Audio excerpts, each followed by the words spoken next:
दोस्तों, पिछले 10 सालों से चल रहा एक बड़ा सस्पेंस अब खत्म हो गया है।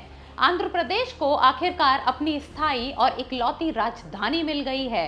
हाल ही में लोकसभा ने Andhra Pradesh reorganisation amendment bill 2026 पास कर दिया है, जो अमरावती को राज्य की एकमात्र राजधानी के रूप में कानूनी मान्यता देता है। आज के वीडियो में हम जानेंगे कि आखिर यह फैसला इतना महत्वपूर्ण क्यों है, 3 राजधानियों का विवाद क्या था और अब आगे क्या होगा। कहानी शुरू होती है 2014 में, जब आंध्र प्रदेश और तेलंगाना अलग हुए थे। उस समय हैदराबाद को 10 साल के लिए दोनों राज्यों की साझा राजधानी यानी कि कॉमन कैपिटल बनाया गया था।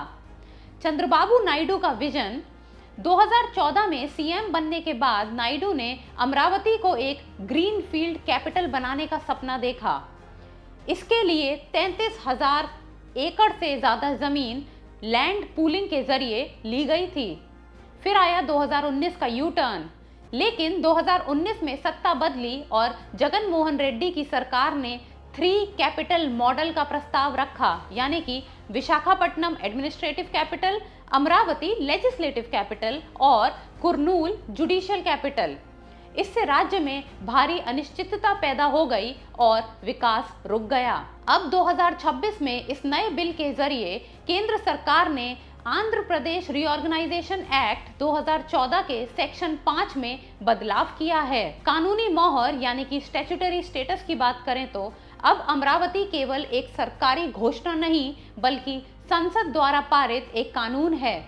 इसे भविष्य में कोई भी राज्य सरकार आसानी से नहीं बदल पाएगी। बैकडेट से लागू, यानी कि यह कानून 2 जून 2024 से प्रभावी होगा, यानी कि रेट्रोस्पेक्टिव इफेक्ट माना जाएगा, यानी जिस दिन हैदराबाद का साझा राजधानी का दर्जा खत्म हुआ था। विवाद का अंत, इस बिल ने 3 राजधानी के भ्रम को पूरी तरह खत्म कर दिया है। अब निवेशकों यानी इन्वेस्टर्स और आम जनता को पता है कि सत्ता का केंद्र कहां होगा। इस फैसले का सबसे बड़ा असर उन हजारों किसानों पर पड़ेगा जिन्होंने राजधानी के लिए अपनी जमीन दी थी।